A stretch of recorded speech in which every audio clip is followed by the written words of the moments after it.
하나님의 말씀은 신약 성경 사도행전 27장 1절에서 20절까지의 말씀입니다.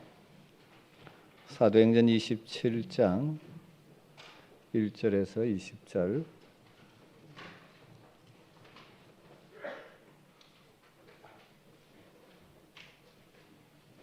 말씀을 한 절씩 교독하겠습니다. 우리가 배를 타고 이달리아에 가기로 작정되매 바울과 다른 제수 몇 사람을 아구스도 대의 백부장 율리오란 사람에게 맡기니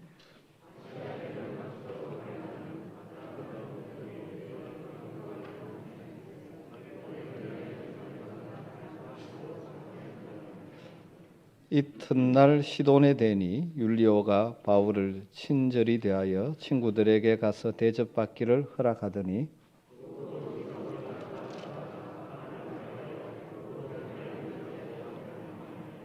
길리기아와 밤빌리아 바다를 건너 루기아의 무라시에 이르러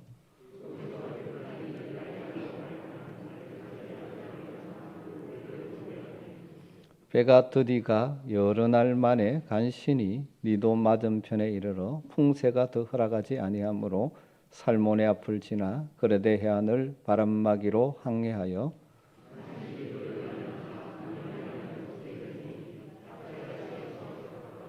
여러 날이 걸려 금식하는 절기가 이미 지났으므로 항해하기가 위태한지라 바울이 그들을 권하여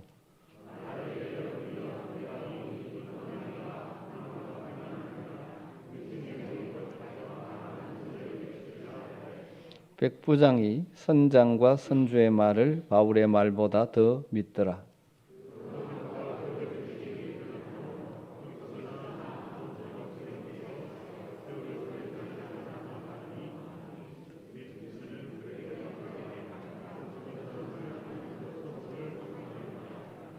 남풍이 순하게 불매 그들이 뜻을 이룬 줄 알고 닻을 감아 그레데 해변을 끼고 항해하더니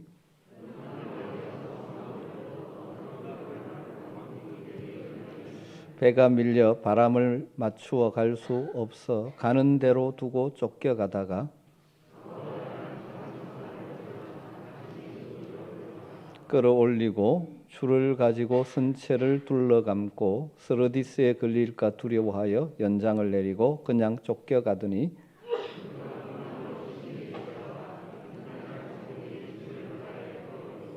사흘째 되는 날에 배의 기구를 그들의 손으로 내버리니라.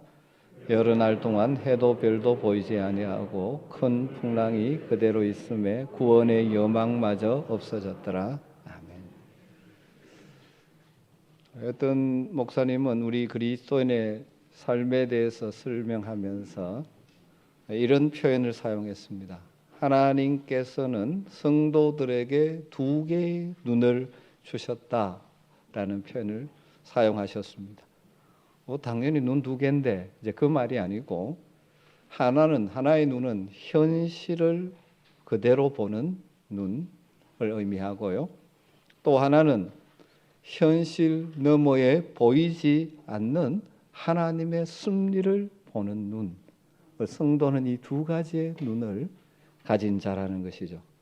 대부분의 사람들은 현실만 바라보고 현실에만 집착하는 외눈박이로 살아가는 것 같습니다.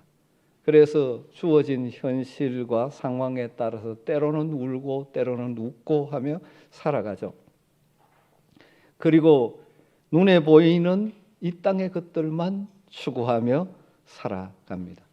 그렇지만 성도들은 두 눈, 두 가지 시각을 가지고 살아가야 하는 존재들이죠. 우리 앞에 있는 현실을 직시할 뿐만 아니라 보이는 현실을 넘어 하나님의 섭리하심과 일하심을 바라보며 사는 것입니다. 여러분은 이 두 눈이 정상적으로 작동하고 있는 것 같습니까? 하나님이 일하시는 것이 희미하게 보이는 그 시선이 흐려져 있지는 않으신가요? 현실만을 바라보는 눈으로 우리가 바라보면 지금 바울이 처한 상황은 암담하기만 합니다. 가이사랴에서 2년 동안 죄수의 신분으로 구금 상태에 있습니다. 또 죄수의 신분으로 이제 로마를 향하여 출발합니다. 그 바울의 모습은 외형적으로 초라하기 그지없습니다. 하지만 바울 사도는 이 두 가지의 시각을 가진 사람이었죠. 그렇기 때문에 결코 그가 처한 상황 때문에 불평하거나 그것 때문에 억울해하거나 절망하지 않습니다.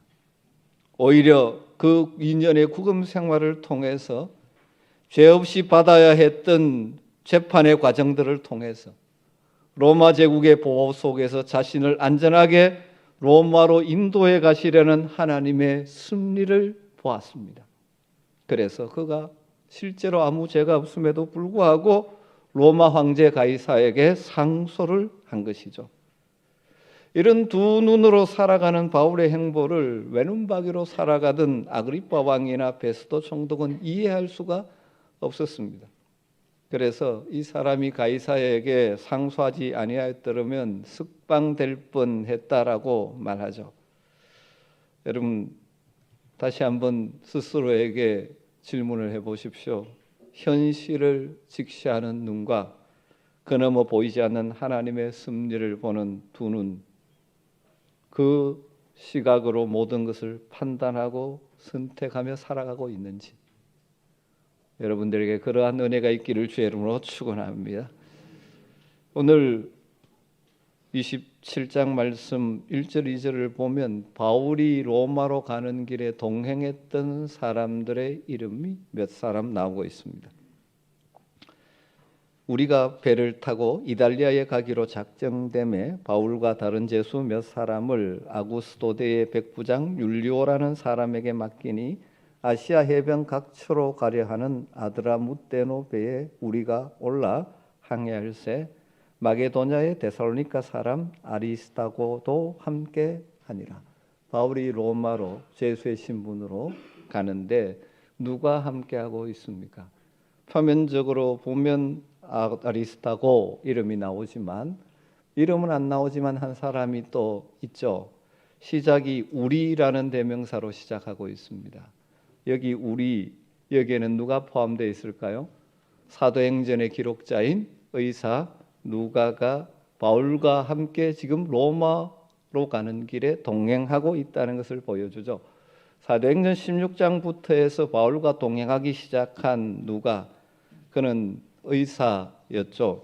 아마도 가이사랴 헤롯 궁에 구금당해 있는 2년 동안 바울이 석방되기를 기다렸던 것 같습니다. 그리고 황제에게 상소한 바울이 로마로 가는 길을 출발하자 바울과 함께 다시 동행하기 시작한 것이죠. 의사 누가는 바울이 어디로 가든지 바울과 동행하면서 바울 곁에서 바울을 도우며 바울의 행적을 기록하는 것이 그의 소명, 그의 사명이었습니다. 그래서 그가 지금 누가복음을 우리에게 남겨주었죠. 여러분 지금도 그러하지만 그 당시에 의사라는 직업은 아주 괜찮은 직업이었습니다. 누가가 의사로서 자신의 고향에 정착해서 살았다면 훨씬 편하고 풍요로운 생활을 할 수 있었을 것입니다. 하지만 누가는 자신의 안락함과 풍요보다는 주님이 주신 자신의 사명을 따라 바울의 동역자로 살아가는 것을 선택했고 그 길을 기뻐하는 것이죠. 이런 자신의 사명에 충성하는 의사 누가가 바울과 동행했기 때문에 육신의 연약함을 안고 있었던 바울이 그 힘든 모든 전도의 여정을 감당할 수 있었을 것이라고 우리는 능히 추정할 수가 있습니다. 바울이 여러 가지로 힘들 때마다 의사 누가가 옆에서 도왔겠죠. 바울에게는 하나님이 붙여주신 너무나 소중한 동력자이고 누가 자신은 하나님 나라와 복음을 위해서 살아가기를 원하는 자신의 사명을 이루는 복된 삶을 살고 있는 것이죠. 바울의 로망행에 동행한 또 다른 한 사람의 이름이 2절에 나오죠. 마게도냐의 데살로니가 사람 아리스타고라는 사람입니다. 이 아리스타고는 사도행전을 살펴보면 3차 전도 여행 당시에 에베소에서 흥분한 무리들이 난리를 칠 때 바울 대신해서 끌려갔던 사람입니다. 그리고 그 후에 바울과 동행을 하면서 골로새서 4장 10절이나 빌레몬서 1장 24절을 보면 로마에 도착한 바울 곁에서 끝까지 바울을 도우고 지켰던 신실한 동력자가 이 아리스다고입니다. 이 아리스다고 역시 누가처럼 바울 곁에서 바울과 함께하며 바울을 돕는 것을 자신의 소명, 사명, 하나님께 받은 사명으로 여긴 사람이죠.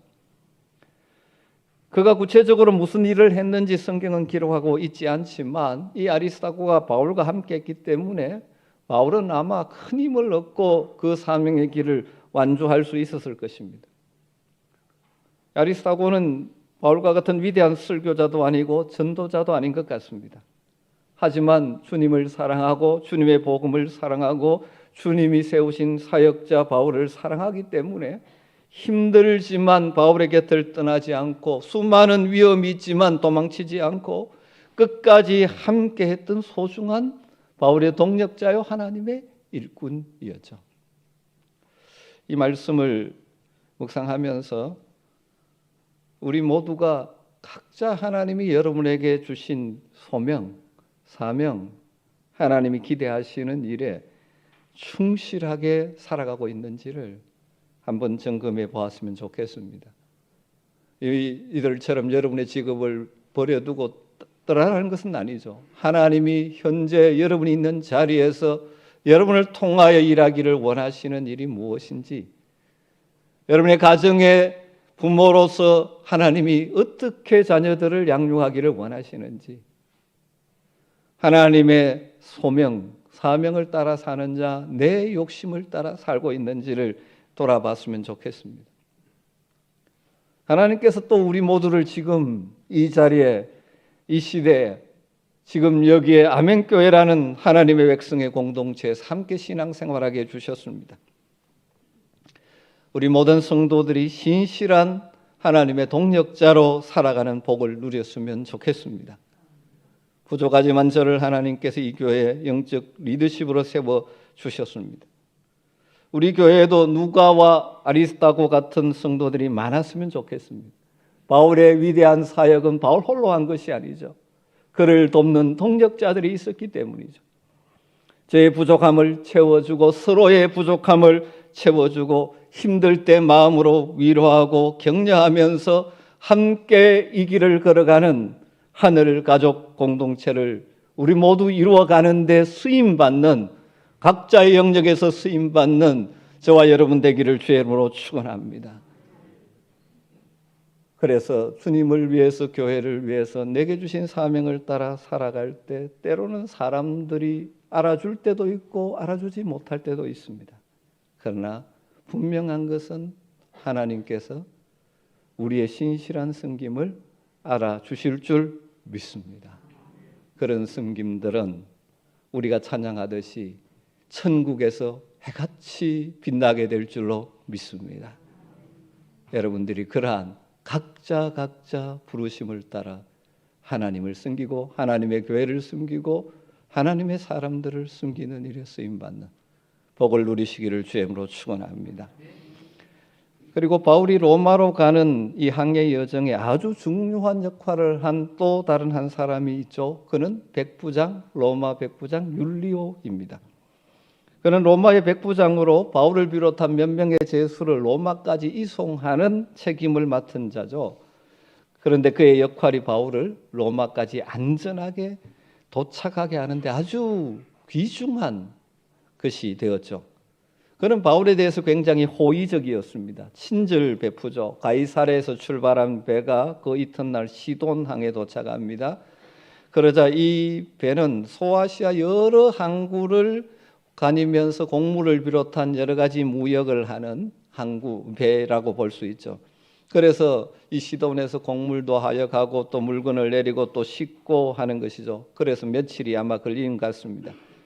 그 기간이 며칠인지 모르지만 백부장 율리오는 바울에게 시돈에 있는 친구들, 성도들에게 대접을 받을 수 있도록 그들과 교제할 수 있도록 허락해 주었다고 성경은 기록하고 있죠. 3절에 이튿날 시돈에 되니 율리오가 바울을 친절히 대하여 친구들에게 가서 대접받기를 허락하더니 뿐만 아니라 뒤에 가보면 유라굴로 강풍에 휩쓸려서 떠내려가다가 멜리데섬 근처에 이르렀을 때 군인들은 제수들이 헤엄쳐서 도망할 것을 두려워해서 죽이자고 건의했지만 율리오는 바울을 살리기 위해서 그들의 뜻을 막고 풀어주면서 헤엄쳐서 상륙하도록 해주었죠. 율리오는 그가 로마 군인으로서 자신에게 부여된 일에 충실하게 살았지만 하나님은 그 율리오를 사용하셔서 바울을 로마까지 안전하게 가게 하신 것이죠. 여러분, 우리 하나님은 이처럼 다양한 사람들을 사용하셔서 하나님의 뜻을 이루어 가시는 섭리의 하나님이십니다. 여러분이 하나님의 섭리를 보는 눈이 여러분에게 열려야 합니다.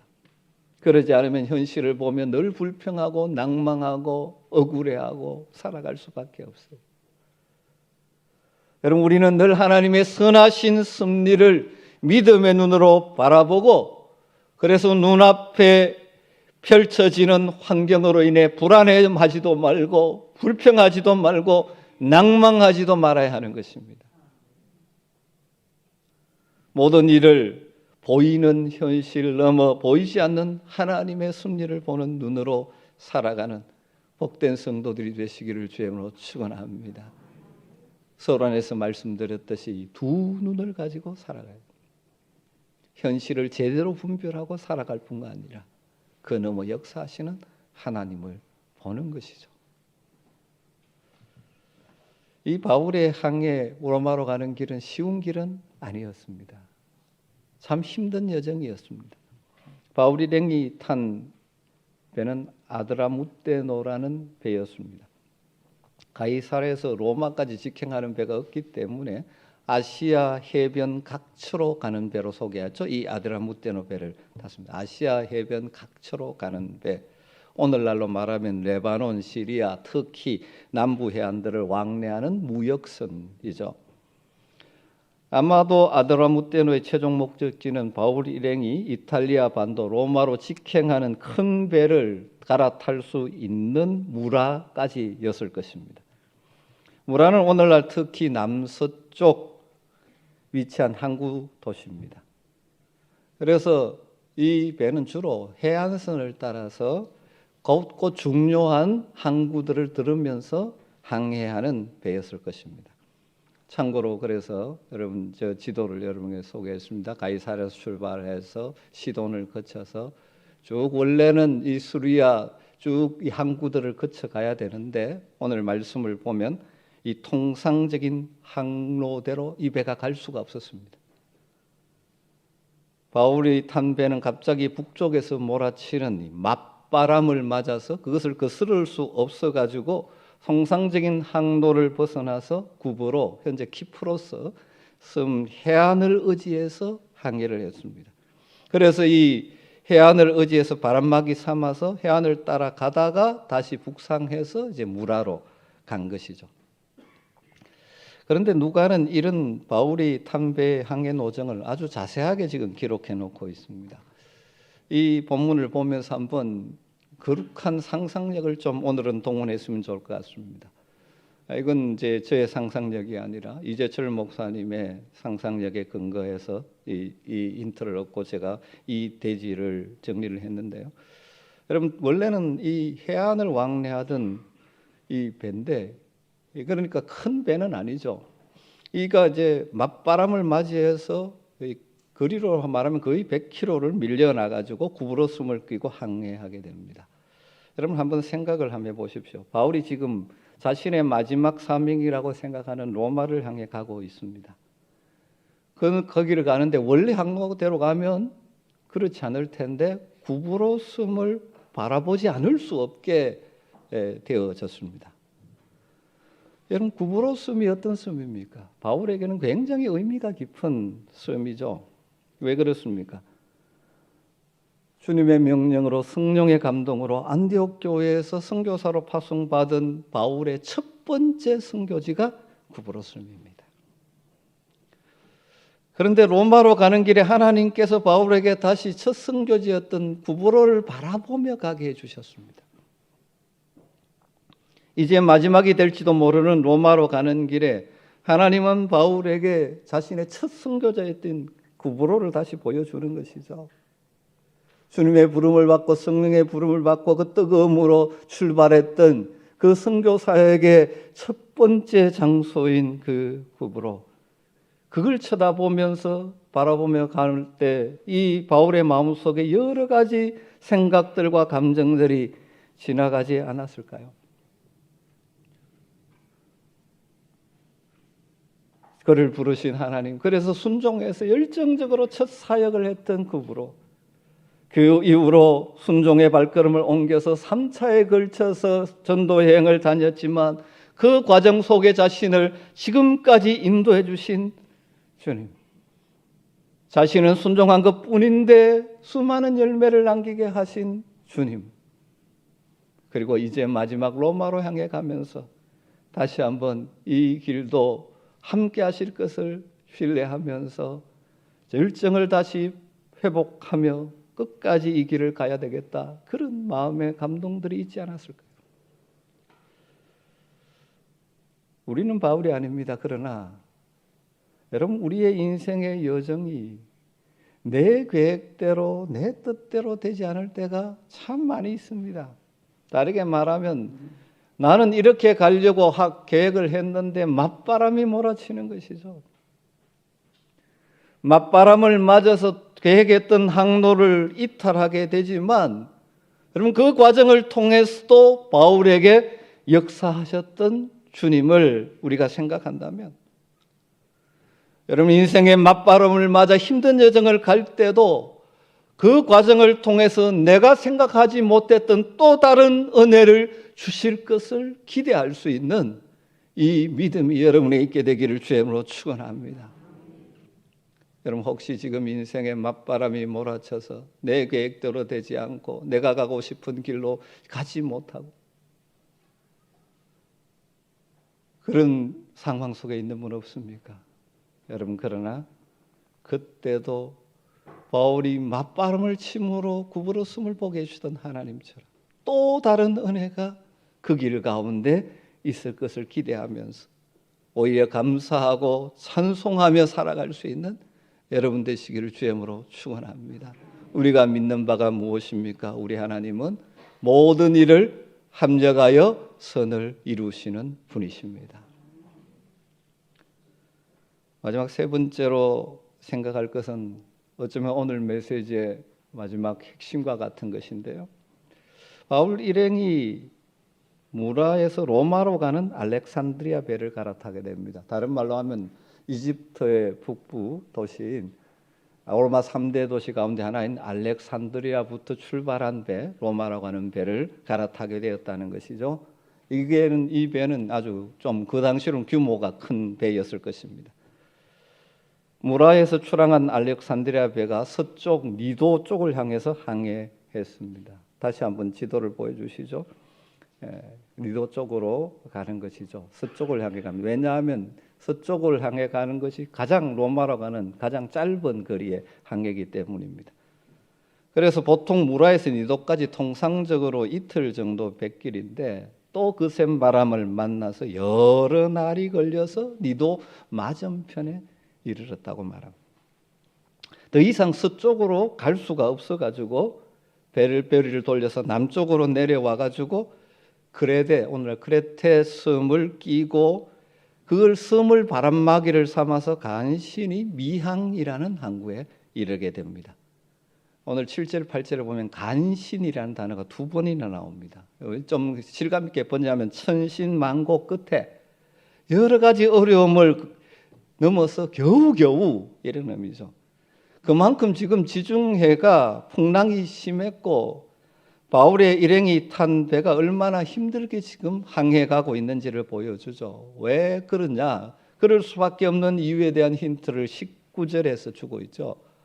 오늘 말씀 19절에 보면 여러 날이 걸려 금식하는 절기가 이미 지났으므로 항해하기가 위태한지라. 이때가 금식하는 절기가 지난 지 이미 오래되었다는 것입니다. 금식하는 절기는 유대인들의 달력으로 티시리달 10일 대속죄일을 의미합니다. 대속죄일에 모든 사람들이 유대인들이 금식하는 날이거든요.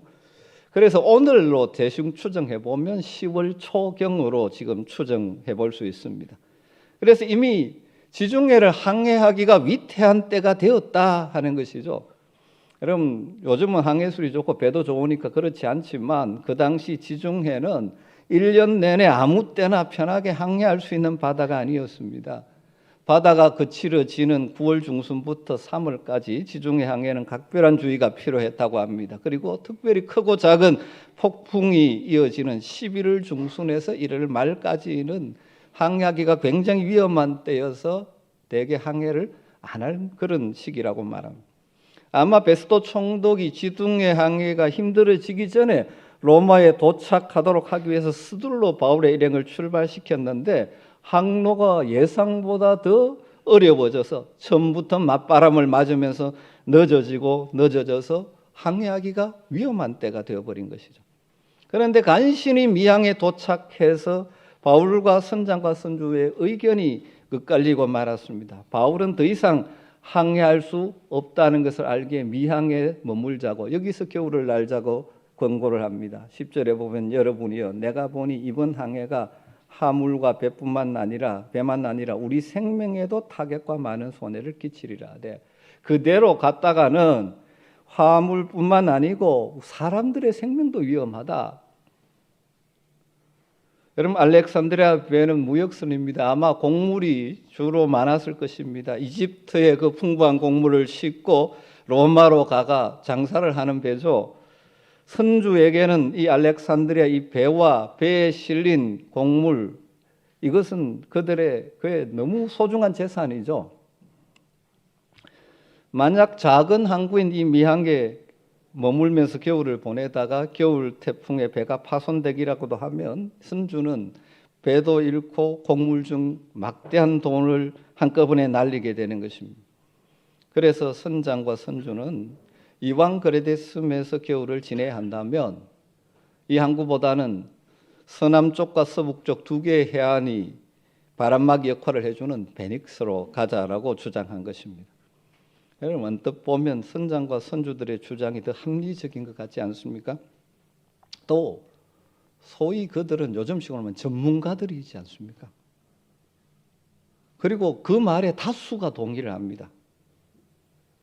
그러자 백부장 율리오는 선장과 선주의 말을 더 믿었죠. 이게 어쩌면 당연한 것처럼 보이지 않습니까? 바울의 말보다 그들의 말을 더 믿고 항해하기로 계속하기로 율리오가 선택을 했습니다.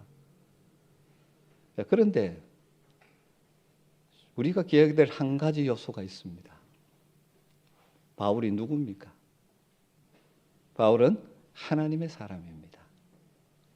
하나님의 말씀을 대언하는 사람입니다. 이 모든 요건 가운데 율리오는 이 부분을 생각하지 못한 것이죠. 소위 전문가들의 말, 그리고 다수의 말을 따라 듣고 선택한 것이죠. 또 이 말씀을 오해하시면 안 되는데 전문가의 말을 들으면 안 된다는 말이 아닙니다. 소위 전문가라고 하지만 다 알 수 없죠. 뿐만 아니라 어떤 사실을 해석할 때는 자신의 욕심이 들어가기가 참 쉽습니다. 여러분, 여기 선장과 선주들이 소위 그 항해 전문가라고 할 수 있죠. 그들이 주장하게 되는 옮기자고 하는 동기가 무엇일까요? 그들이 베닉스로 가자 하는 것은 사람들의 생명을 존중해서가 아닙니다. 뭐 때문에 그럽니까? 그들이 지금 지키고 싶은 것은 뭐죠? 그들의 돈입니다. 재산입니다. 돈을 지켜야 되는 것이죠. 그래서 사람들의 생명은 큰 관심이 없습니다. 그런 움직임을 파악한 바울은 이 항해가 위험하다는 것이죠. 단순히 화물을 재산을 잃을 뿐만 아니라 사람의 생명에 타격이 있을 수 있다는 거죠. 여러분, 이런 표현에서 바울의 주장, 또 다르게 말하면 하나님 주신 생각은 뭘 항상 우선으로 합니까? 생명을 우선적으로 생각합니다. 선장과 선주는 뭘 먼저 생각합니까? 그들의 돈, 화물을 먼저 생각합니다. 선장과 선주들의 말을 따른 결과가 어떻게 되었습니까? 13절에 보면 남풍이 순하게 불매 그들이 뜻을 이룬 줄 알고 닷을 감아 거레대 해안을 끼고 항해하더니 그들의 판단이 처음에 옳은 것 같습니다. 봤자 우리 말대로잖아. 그런데 얼마 있지 않아 유라굴라 광풍이 불어닥치면서 배는 통제력을 상실하고 지중해를 떠밀려 다니게 됩니다. 그들이 그토록 지키기를 원했던 아꼈던 곡물이 어떻게 되었습니까? 이튿날 바다에 다 버려야만 했습니다. 그뿐입니까? 사흘째 되는 날에는 배의 모든 기구도 버려야 했습니다. 살 여망도 없어졌습니다. 무엇이 그들을 이런 절망의 상황으로 밀어넣었습니까? 그들의 욕심 때문이죠. 그들이 그토록 중요하게 여기고 지키겠다는 욕심이 결과적으로 모든 것을 잃어버리게 만들었다는 것입니다. 오늘 마지막 적용 질문을 던지면서 말씀을 마치고 싶습니다. 사랑하는 성도 여러분, 여러분은 인생의 여정을 살아가면서 누구의 말을 듣고 삽니까? 누구의 말에 권위를 두고 그 길을 따라 살아갑니까? 여러분의 욕심을 만족시켜 줄 것 같은 소위 세상 전문가들의 말을 듣고 살고 있지는 않으십니까? 제 말이 전문가의 말을 무시하라는 말이 아닙니다. 그렇지만 정말 그것이 순수한 동기에서 나온 말인지, 또 아무리 전문가라도 다 알지 못하지 않습니까? 그 전문가의 말과 하나님의 말씀이 다를 때 여러분은 어느 말에 더 권위를 두고 순종하고 살아가고 있습니까? 우리가 또 이런저런 핑계로 합리화하지만 우리가 욕심에서 나오는 소리,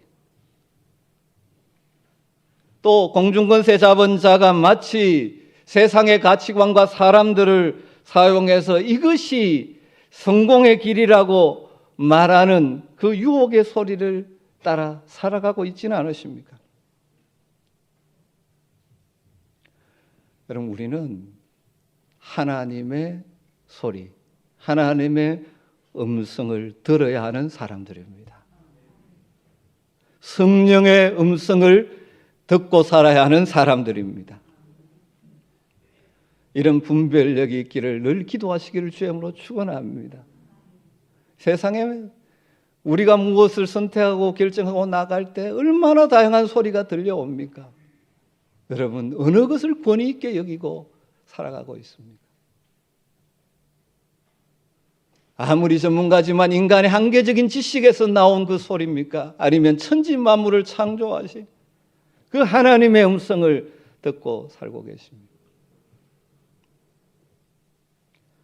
그래서 성경은 하나님의 백성들에게 하나님의 말씀을 청종하라고 얼마나 강조하는지 모릅니다. 듣고 순종하라고 말합니다. 하나의 예를 들면 가나안 정복을 앞에 둔 여호수아에게 하나님께서 승리를 약속하시면서 두려워하지 말라 담대하라 말씀하시면서 그 다음 뭐라고 말씀합니까? 나의 종 모세가 내게 명령한 그 율법을 다 지켜 행하고 우로나 좌로나 치우치지 말라. 이 율법책을 내 입에서 떠나지 말게 하며 주야로 그것을 묵상하여 그 안에 기록된 대로 다 지켜 행하라. 그렇게 명령하십니다. 여러분, 전쟁에서 수단 방법 가리지 않고 이겨야 되는 것이지 않습니까? 그런데 하나님은 뭐라고 말합니까? 내 말대로 하라는 것입니다. 여러분, 우리가 세상을 살아가다 보며 하나님의 말씀대로 순종해가지고는 되지 않을 것처럼 느껴질 때가 많습니다. 여러분, 그때 여러분은 무슨 소리를 듣고 사십니까? 많은 경우는 사실은 욕심에서 나온 소리인데 이걸 포장해가지고 합리화해가지고 그것을 따라갈 때가 참 많습니다. 여러분, 욕심의 소리를 듣고 따르다가 인생의 광풍에 휩쓸리는 불행하고 어리석은 삶을 사는 사람은 한 사람도 없게 되기를 간절히 소망합니다. 여러분, 날마다 주님의 음성을 듣기 위하여 주님의 말씀을 펴시고 성령의 음성을 듣기 위하여 기도의 자리에 있으시기를 주님으로 축원합니다. 누구의 말을 들으며 사시겠습니까? 오늘 이 말씀이 우리에게 던지는 질문입니다.